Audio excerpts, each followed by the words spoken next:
प्यारे बच्चों सुनो, दिल लगा कर पढ़ो। वाह! प्यारे बच्चों सुनो, दिल लगा कर पढ़ो। खूब मेहनत करो और आगे बढ़ो। प्यारे बच्चों सुनो, प्यारे बच्चों सुनो, दिल लगा कर पढ़ो। प्यारे बच्चों सुनो, दिल लगा कर पढ़ो। खूब मेहनत करो और आगे बढ़ो। कामयाबी तुम्हारे कदम चूमेगी, कामयाबी तुम्हारे कदम चूमेगी। इल्म हासिल करो, हासिल करो। प्यारे बच्चों सुनो।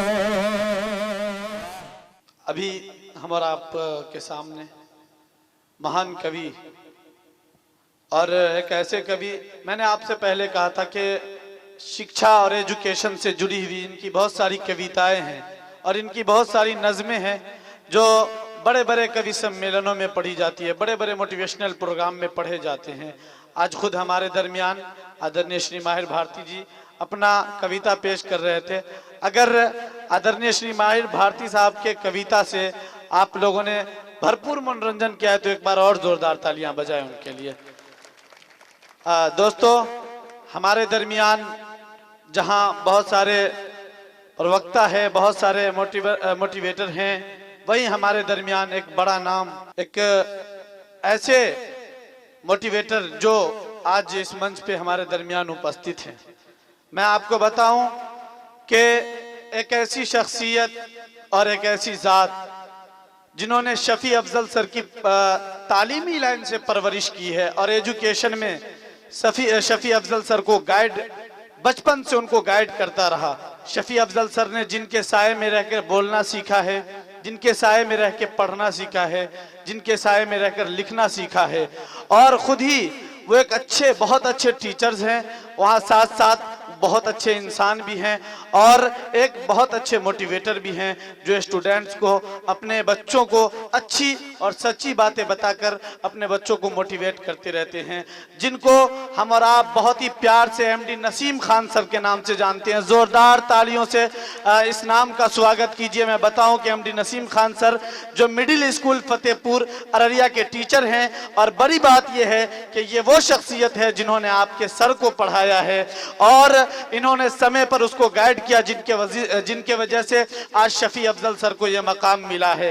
एमडी नसीम खान सर के बारे में मुझे पता चला है, शफी अफजल सर ने जैसा कि मुझे बताया है कि इनके पास, इनके गांव में और इसके इलाके में जितने भी नौजवान हैं, जितने भी नई नस्ल, नई जनरेशन के लड़के हैं या बच्चियां हैं, उनको ये मोटिवेट करते रहते हैं अपने घरों पर बुलाकर, और खुद उनके पास जाकर इनको बताते हैं कि किस तरीके से आपको पढ़नी है और क्या पढ़नी है, कितनी मेहनत करनी है, और कितना मेहनत करेंगे तो आपका रिजल्ट कैसा होगा। आप वो समझाते हैं कि आप परिश्रम करते रहें, स्ट्रगल करते रहें, और फिर जब आप स्ट्रगल करते रहेंगे तो याद रखिए एक दिन आप इस दुनिया के अंदर अच्छे नाम और अच्छी पहचान बनाएंगे। ऐसे नाम हमारे दरमियान मौजूद हैं। एमडी नसीम खान सर जो हमारे दरमियान हैं, जितने भी इकरा कोचिंग सेंटर के छात्र और छात्राएं हैं, वो स्टैंडिंग ओवेशन के साथ खड़े होकर एमडी नसीम खान सर का इस्तकबाल कीजिए, क्योंकि वो आपके सर के सर हैं। इसीलिए जोरदार तालियों से स्वागत कीजिए एमडी नसीम खान सर का, हमारे दरमियान आए। और मैं बड़े अदब के साथ एक बात कहना चाहता हूं कि प्रोग्राम आप बैठ जाएं प्लीज। बहुत अदब के साथ मैं एक बात कहना चाहता हूं, ये कि समय बहुत ज्यादा होता जा रहा है। अब जितने भी वक्त आएंगे हमारे दरमियान, मैं उनसे बड़े अदब के साथ दरखास्त करूंगा कि समय को लिहाज में रखते हुए, सामने रखते हुए अपनी बात रखेंगे, कम वक्त में अच्छी और सच्ची बातें इन बच्चों को करके और उनके उज्जवल भविष्य की कामना करेंगे। जोरदार तालियों से इस्तकबाल कीजिए, स्वागत कीजिए एमडी नसीम खान सर का।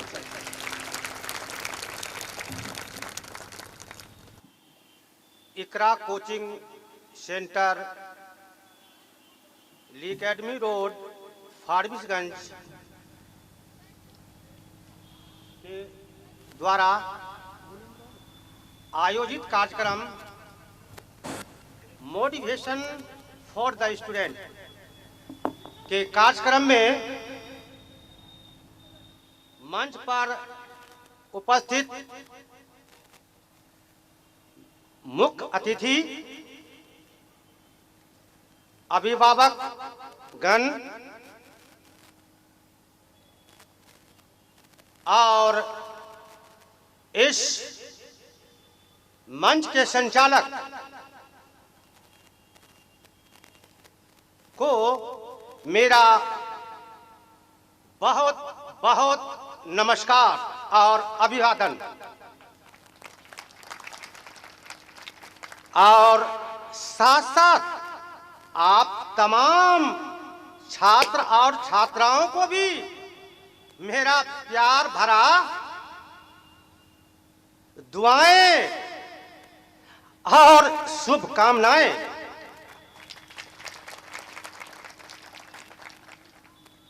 दोस्तों, ये प्रोग्राम जो आयोजित की गई है आपको मोटिवेशन करने के लिए, सचमुच इस प्रोग्राम में शिरकत कर मैं अपने आप को ऐसा महसूस कर रहा हूं कि ये लम्हा मेरी जिंदगी का ना कभी भुलाने वाला पल बन गया है। मैं इसे कभी भुला नहीं पाऊंगा, क्योंकि आप इतनी तादाद में आपकी उपस्थिति और इस प्रोग्राम को संजीदा तरीका से आप ले रहे हैं, इसके लिए मैं आप तमाम सबों का हार्दिक अभिनंदन भी करता हूं।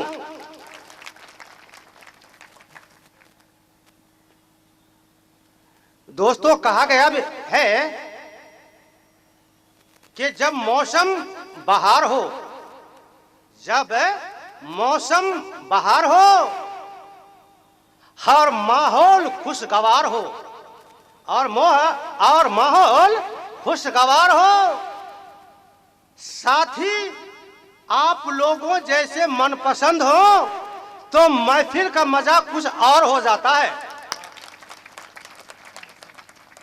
ऐसे खुशगवार मौसम में और ऐसे साजगार महफिल में आप लोगों से रूबरू होना मुझे बहुत अच्छा लग रहा है।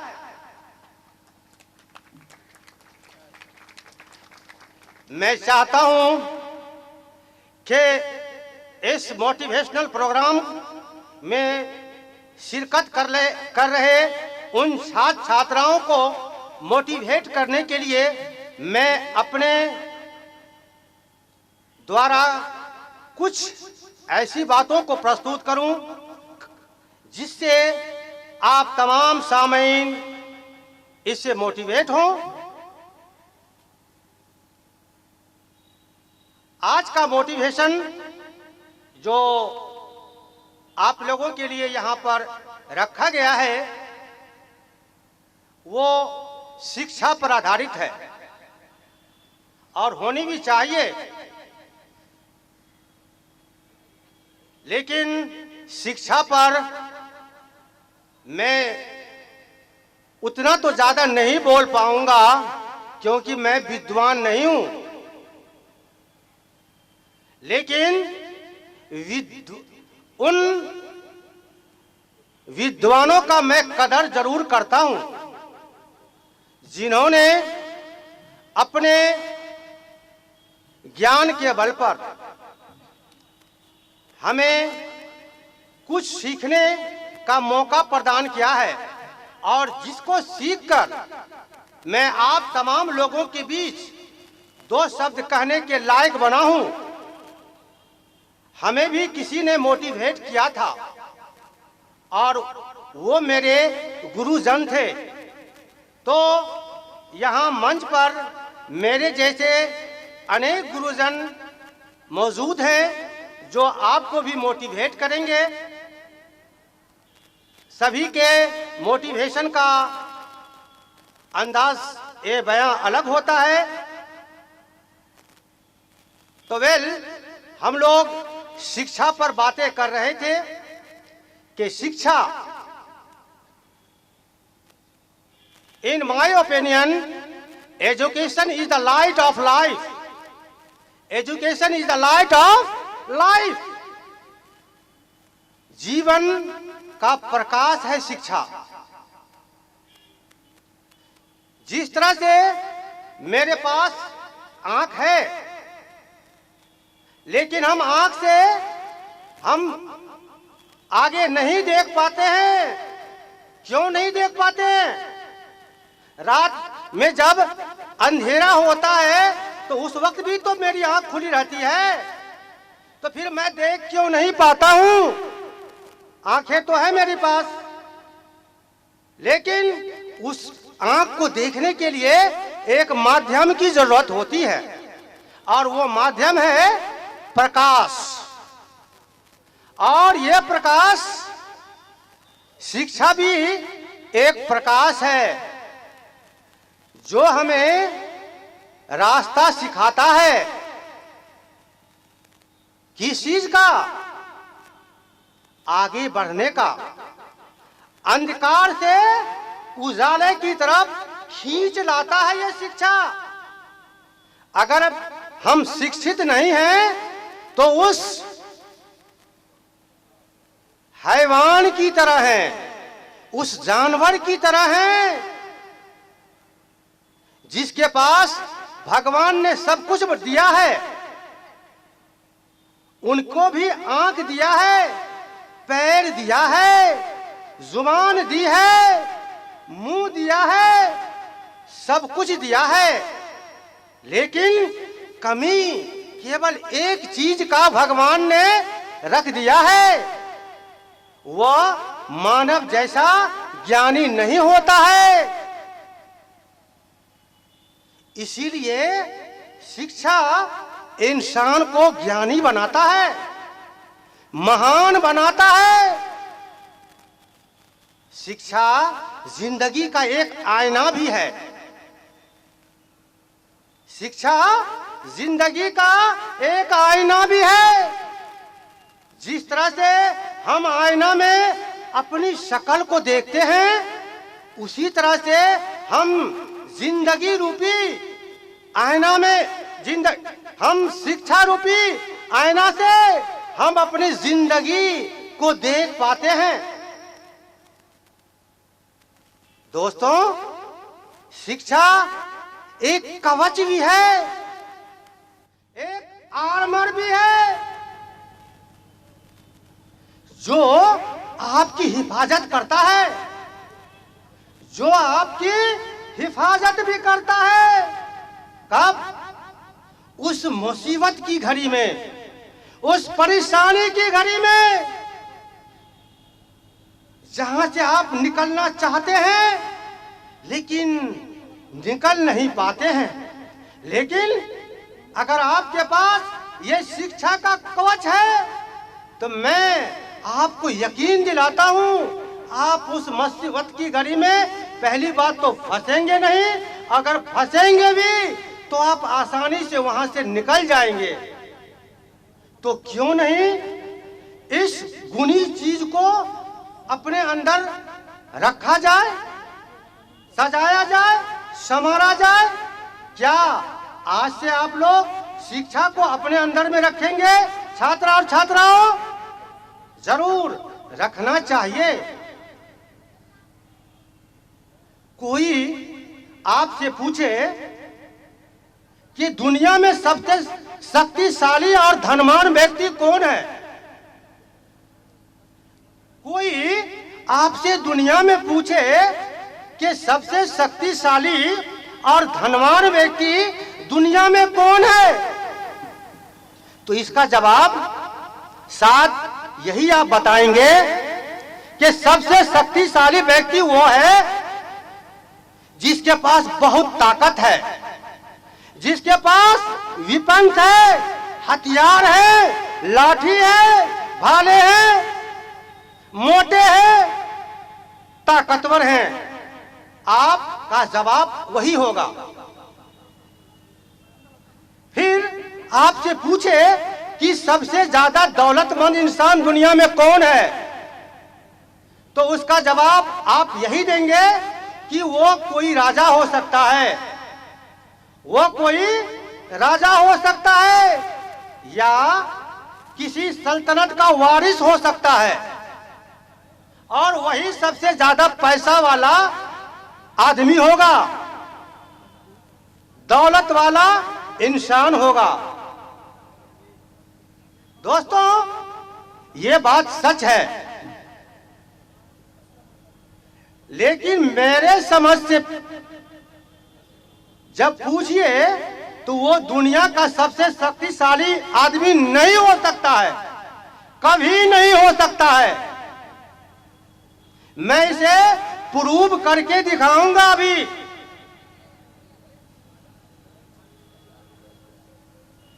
वो राजा जिसके पास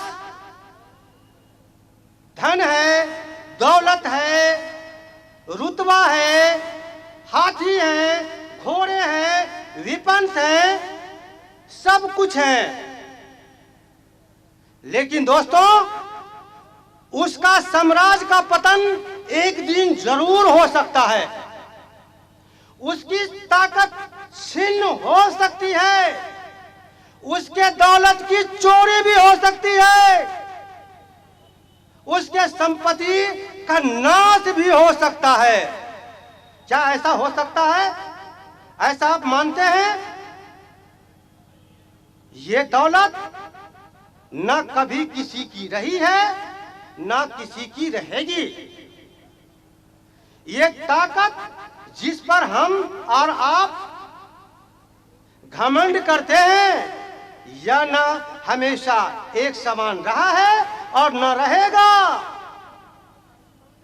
लेकिन ये शिक्षा जिसे आप ग्रहण कर रहे हैं, जिसको अपने अंदर में ढाल रहे हैं, इसकी ना तो कोई उम्र है और ना कोई सीमा है। ये आप किसी भी उम्र में हासिल कर सकते हैं और इस पर आप विराम नहीं लगा सकते हैं। ये दिन प्रतिदिन चलने वाली एक क्रिया है, और अगर किसी के पास ये शिक्षा है और आप उसे खर्च करते हैं, आप उसे खर्च करते हैं, तो क्या आपकी शिक्षा वहां घटती है? कभी नहीं। ये शिक्षा तो बढ़ती जाती है। इसीलिए भाइयों बहनों, दोस्तों और छात्र एवं छात्राएं, आप शिक्षा का दान करें, आप शिक्षा को संकुचित ना करें। आप इसे जितना खर्च करोगे ये बढ़ेगा, आपका ज्ञान का दायरा भी बढ़ेगा आपका। कुछ लोग संकुचित मिजाज के होते हैं, वो कहते हैं कि मैं बहुत कुछ जानता हूं और मैं अपनी बात किसी और को बता दूंगा तो हो सकता है वो मुझसे ज्यादा जानने लगे। लेकिन ऐसे नैरो माइंडेड लोग कहलाते हैं, ऐसे लोग संकुचित विचार धारा वाले कहलाते हैं और उनका विकास भी नहीं होता है, उनका विनाश होता है, क्योंकि वो अपनी जो गुण है उनको अपने अंदर में जलन की भावना से, जेलसी की भावना से उसको छिपा के रखा है। और वो आदमी जैसे सफी अजमल साहब, सफी अफजल साहब, जो अपने ज्ञान को फैला रहे हैं और खुद ज्ञान प्राप्त भी कर रहे हैं, तो मैं उम्मीद करता हूं कि इनके ज्ञान में इजाफा होगा, न कि ह्रास होगा। और इनका नतीजा मैं अपनी आंखों से देख रहा हूं कि सफी अफजल साहब दीन दूनी रात चौगुनी तरक्की कर रहे हैं। मैं थोड़ी देर के बाद इसकी जिंदगी पर एक छोटा सा तबसरा करूंगा, लेकिन इससे पहले मैं आपको ये बता दूं कि मैं कह रहा था कि आप इल्म को जितना फैलाएंगे आपका इल्म का दायरा उतना बढ़ेगा। एक राजा की पूजा उनके साम्राज्य में ही होती है, एक राजा की पूजा उनके देश में ही होती है जहां का वो राजा होता है।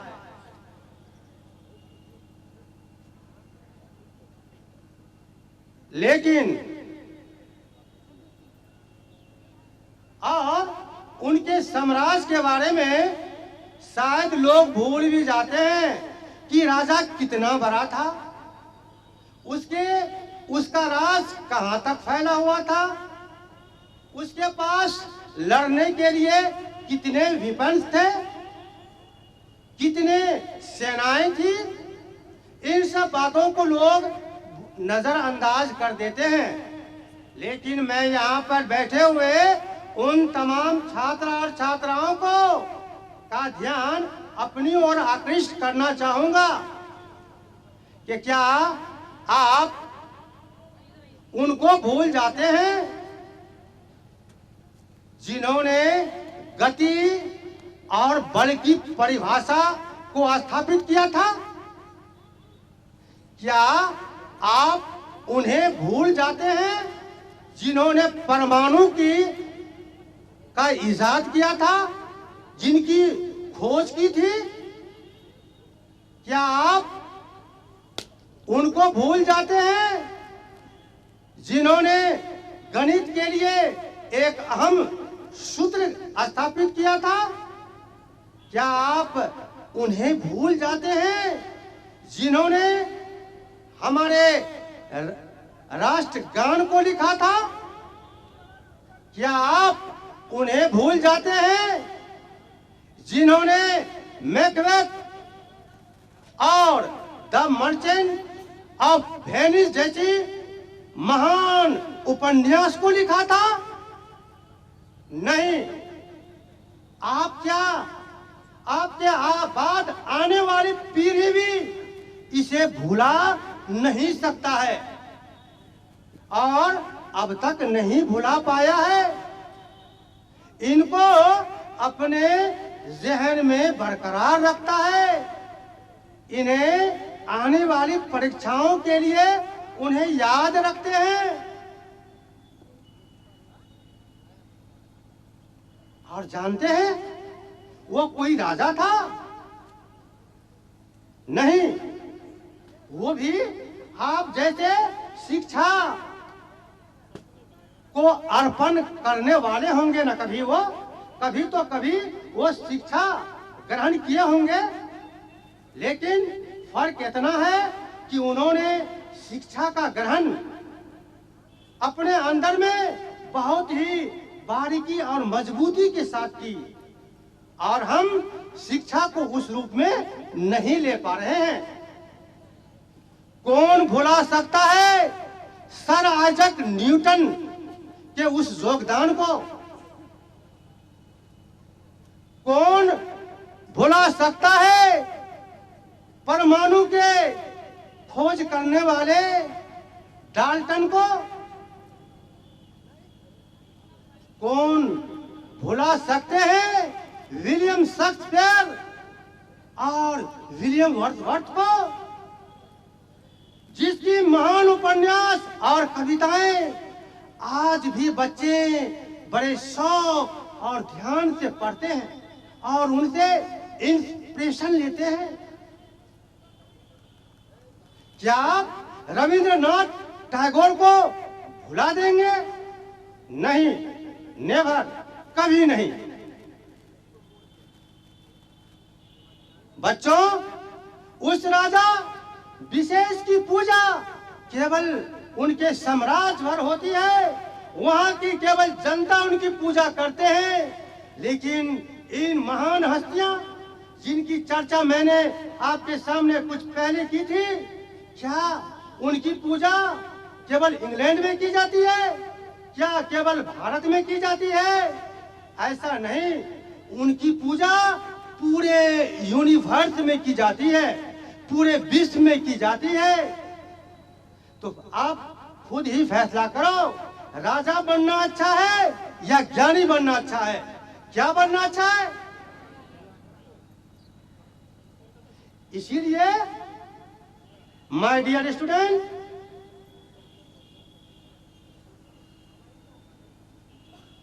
Never stop learning, never stop learning, because learning is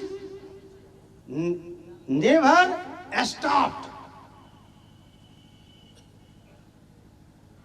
कभी सीखना मत छोड़ो, सीखते रहो, सीखते रहो।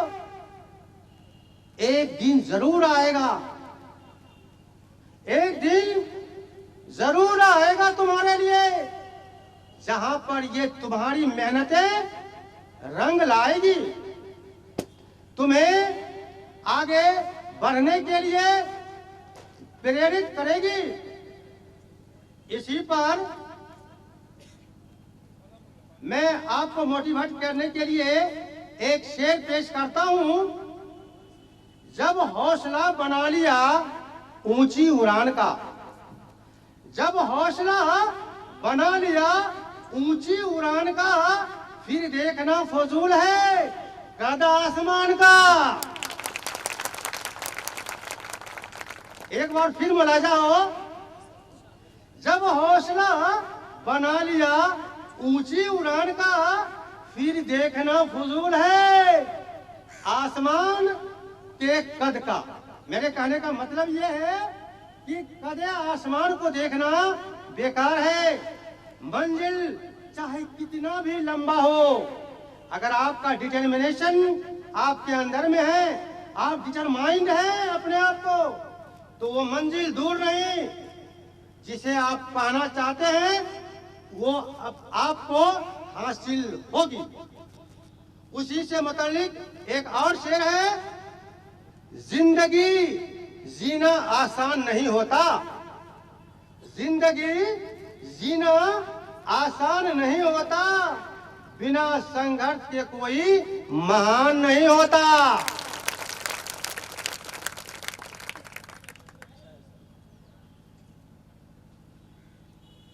लेकिन मैंने आपसे वादा किया था कि आखिर में मैं जिस मकसद से आपके सामने यहाँ हाजिर हुआ हूँ, वह मेरा मकसद आपसे ज्यादा मोटिवेट करना मेरे उस शागिर्द के लिए होगा जो मेरे बताए हुए रास्ते पर चलकर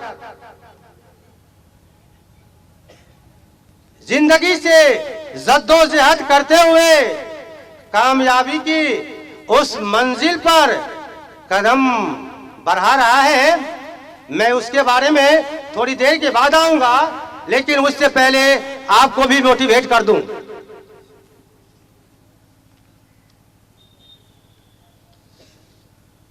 दोस्तों, पढ़ते तो सभी हैं, और यहां पर बैठे हुए जितने भी पेरेंट्स हैं, मैं उनसे भी मुखातिब हूं।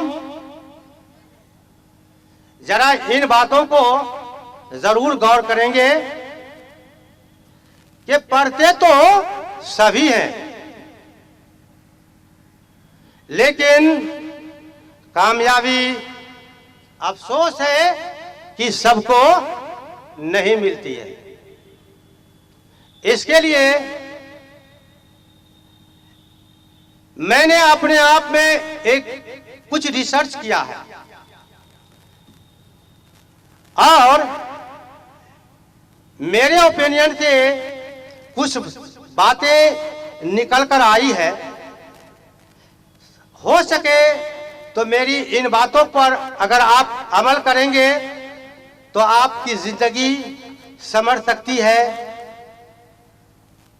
कहा गया है कि शिक्षा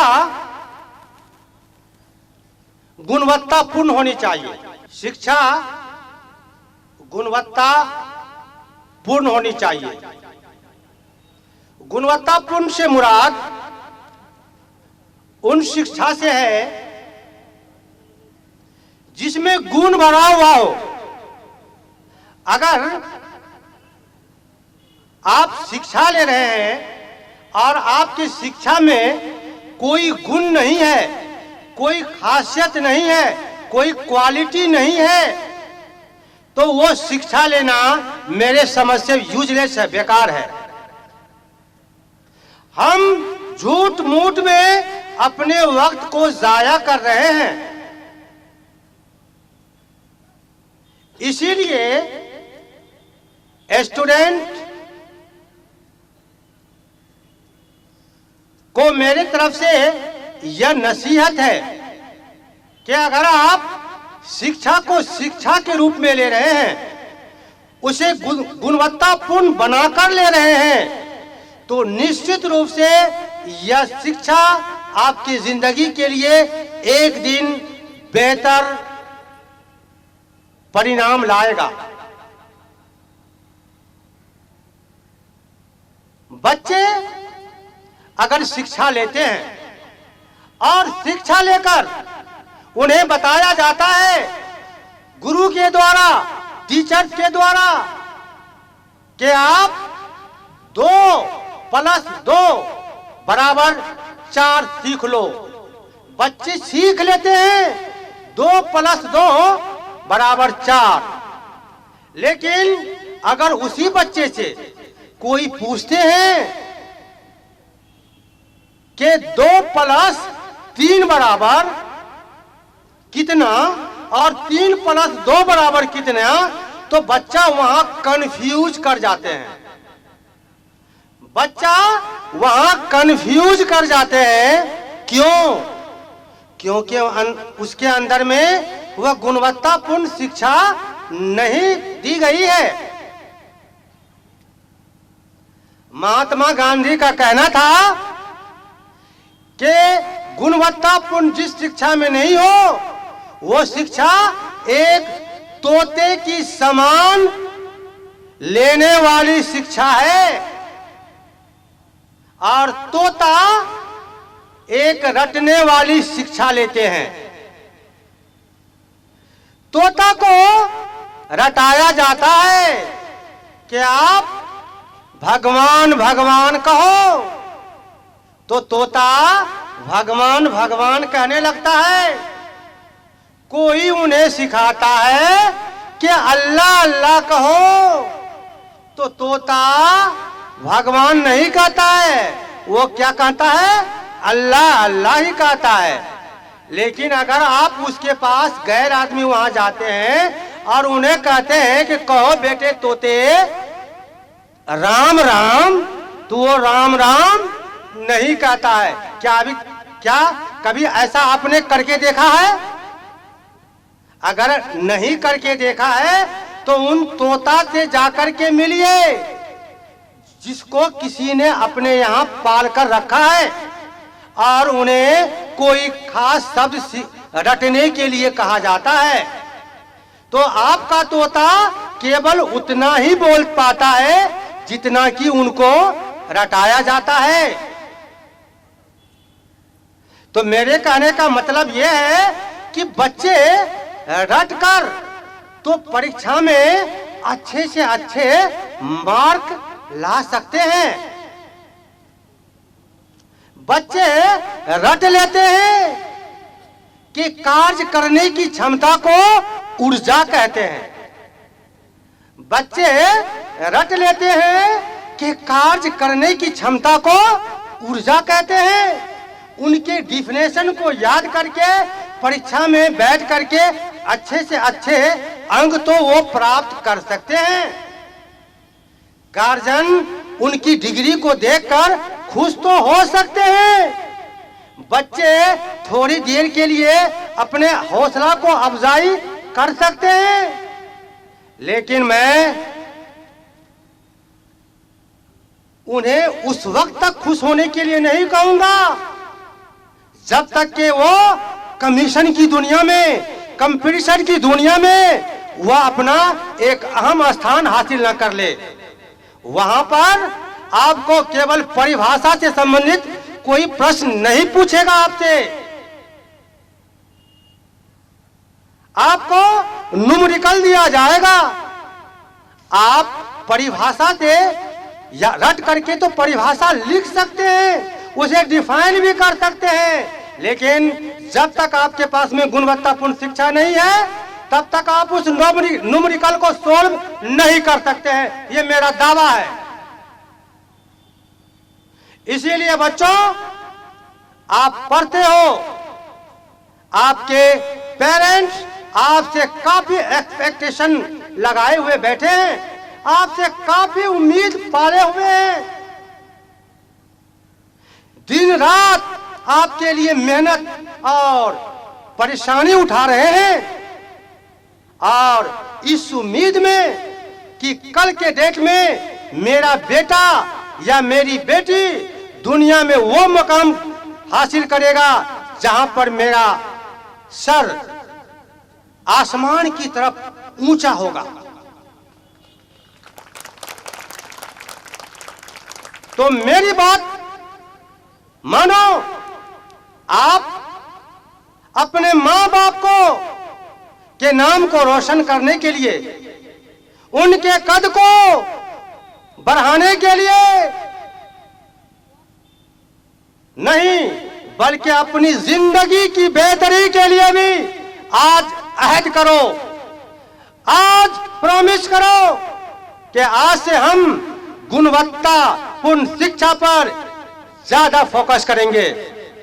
ऐसा करोगे आप तो मैं कहता हूं कि वो दिन दूर नहीं जहां कामयाबी की मंजिल आपके कदमों पर चूमेगी।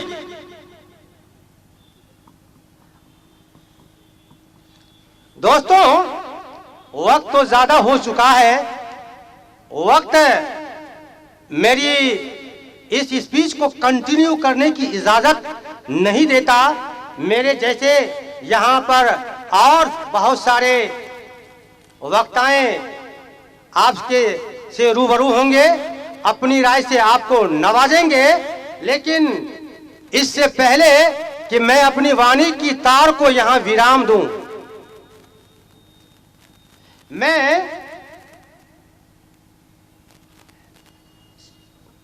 सफी अफजल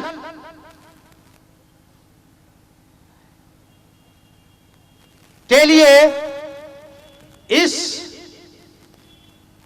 आयोजित कार्यक्रम जो मोटिवेशन का है, उसमें सफी के साथ साथ उनके छात्र और छात्राओं को भी मैं गुरुओं के बारे में दो शब्द जरूर कहकर अपनी वाणी की तार को विराम दूंगा। ये सब कुछ आप तो हासिल कर सकते हैं, सारी चीज आसान है। कहा गया है it is nothing impossible, it is nothing impossible in the world. In my opinion, everything is possible. Everything is possible for you.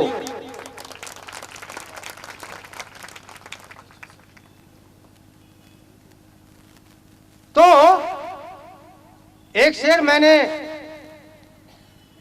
दो शेर मैंने पहले भी पढ़ा था, और एक शेर अफजल को की हौसला अफजाई करने के लिए। तो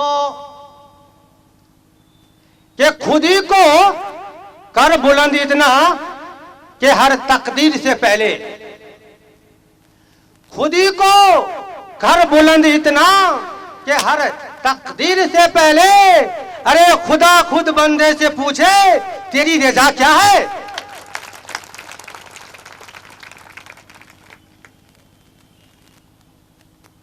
तो संघर्ष आप भी कर रहे हैं, और आपके टीचर गुरु सफी अफजल भी कर रहे हैं।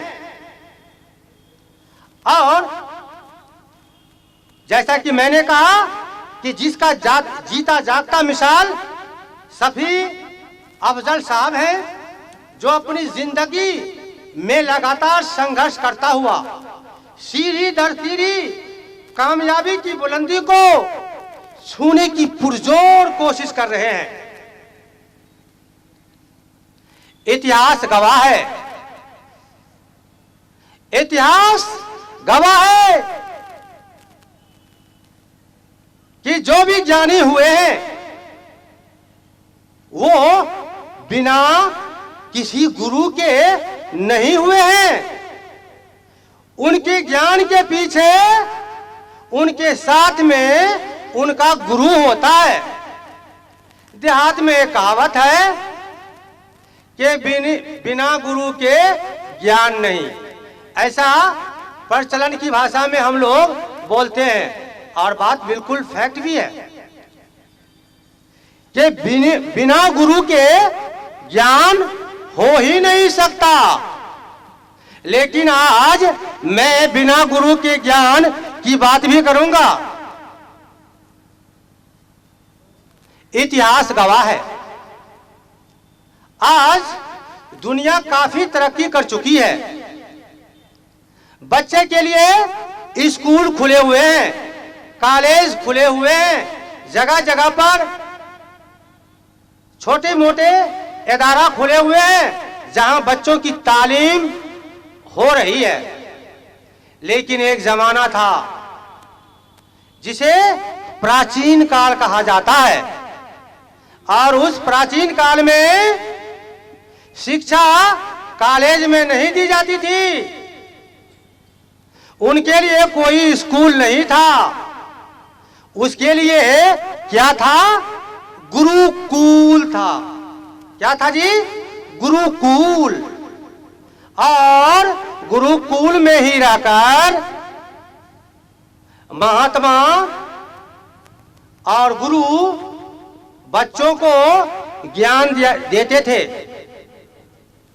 इतिहास गवाह है कि भगवान राम महापुरुष उत्तम बने। किससे? गुरुकुल में ही ज्ञान लेकर। महायोद्धा अर्जुन बहुत बड़े योद्धा बने। कहां? गुरुकुल में ही ज्ञान प्राप्त करके।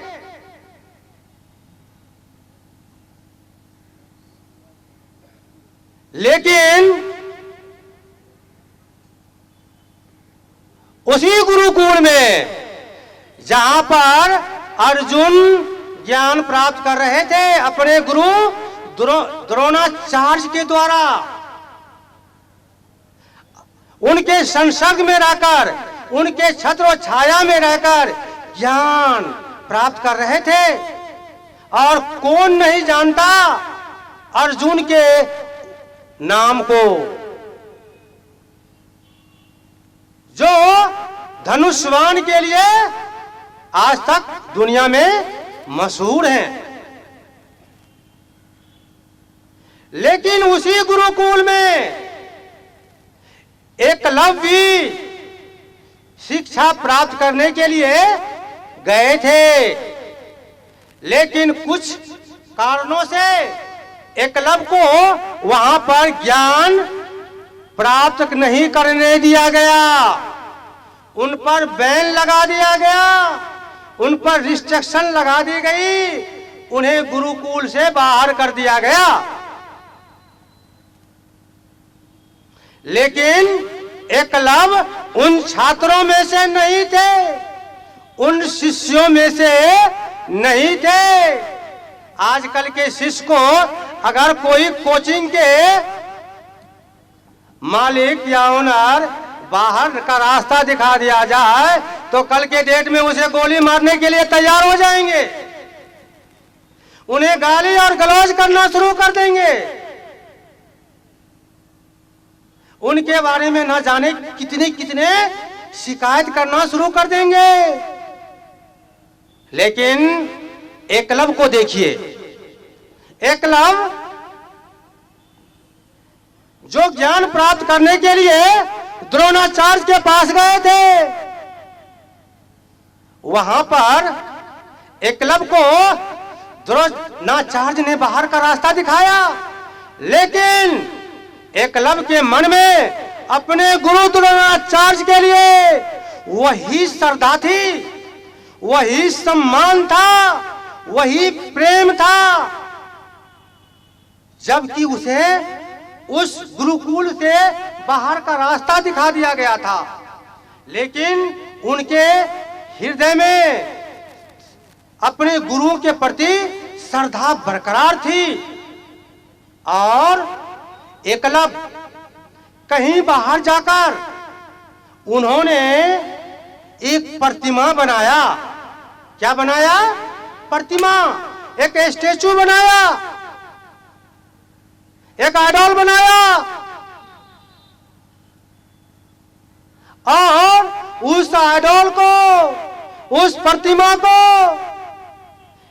ही अपना गुरु मान लिया कि यही है मेरे द्रोणाचार्य, यही है। गौर कीजिएगा दोस्तों, बहुत बारीकी बात मैं कह रहा हूं कि यही प्रतिमा मेरे लिए द्रोणाचार्य है, और इस प्रतिमा के लिए भी वही प्रेम, निष्ठा और श्रद्धा मेरे हृदय में है, जितना की श्रद्धा गुरु द्रोणाचार्य के लिए था मेरे दिल में। और इसी को लेकर वो शिक्षा प्राप्त करना शुरू कर दिया। और वो दिन दूर नहीं था जहां उन्होंने द्रोणाचार्य के गुरुकुल में अर्जुन ने जो जिस स्तर का शिक्षा प्राप्त किया था, उसी स्तर का शिक्षा ये बाहर रह करके भी गुरु को अपने दिल में बसा करके उसी स्तर का शिक्षा एकलव्य ने भी प्राप्त किया। और एकलव्य भी उतना ही ज्यादा योद्धा थे जितना के अर्जुन थे। तो मेरे कहने का मतलब, ladies and gentleman and my dear student, ये एक लेसन की बात है। आपको इससे इंस्पायर्ड होना चाहिए। अगर आप इंस्पिरेशन लेते हैं उन इतिहास से, उन वैज्ञानिकों से, उन लेखकों से, उन साहित्यकारों से, तो निश्चित रूप से आपकी जिंदगी में एक बदलाव आएगा। और इन सब के लिए आपके लिए गुरु के प्रति आपके दिल में श्रद्धा, प्रेम और श्रेय की जरूर अपार से अपार जरूरत है, तभी आप सफल और कामयाब हो सकते हैं। तो मेरे लिए, मेरे शागिर्द सफी अफजल के लिए अभी भी वो स्नेह और प्यार है, और अफजल के लिए भी मेरे लिए वही श्रद्धा और आदर है। तभी तो आपसे रूबरू होने का मुझे यहाँ मौका मिला है। तो अब मैं अपनी वाणी का तार को यहीं पर विराम देता हूँ और लेता हूँ आपसे इजाजत। अपना ख्याल रखेंगे, फिर होगा तो मिलेंगे। जय हिंद, जय भारत, सब बखैर।